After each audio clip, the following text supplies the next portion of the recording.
Dumating na guys. Ito na hinihintay kong balot sa TikTok. Talagang hinihintay ko to guys. So, open na natin. Kasi excited na ako. Kakarating lang kanina.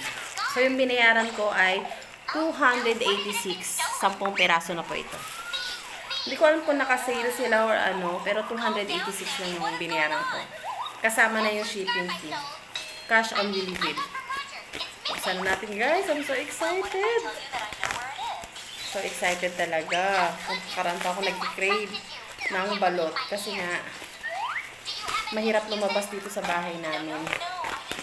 Kasi dalawa lang kami dito ng anak ko. So hindi ako basta-basta nakakalabas. Inaasahan ko lang talaga yung mga parcel na darating, yung mga order ko. Uy! Totoo nga ang chismis. Naka-styro. Safe na safe darating yung mga parcel nyo guys. Kasi naka-ano siya. Naka-styro talaga siya. Hindi siya makapasag. Bilid nga natin. So nakaganto siya. Pagdating sa inyo, nakaganito yung inyong mga balot. Uy! Excited ang luna nyo. Wait. Buksan natin yan. Hello, ang ganda. Hindi kaya ito sira. Kasi in-order ko siya, 1 week bago na i-deliver. What you see is what you get. Ganun talaga yung itsura niya. Kung ano yung makikita nyo dito sa video ko, ganun na ganun ang darating sa inyo. 10 pieces balot! Hello, oh my gosh!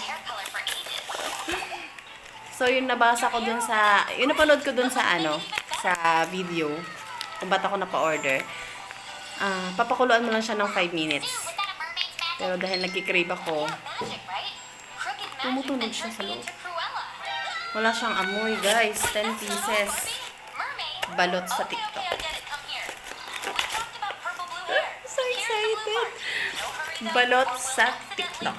Ayan siya, guys. 10 pieces yung in-order ko. 286. 1, 2, 3, 4, 5, 6, 7, 8, 9, 10, 11. At marabubo ako sa pagbibilang. 2, 4, 6, 8, 10. So, didiretso natin siya. Papakulaan ko na kaagad ng 5 minutes.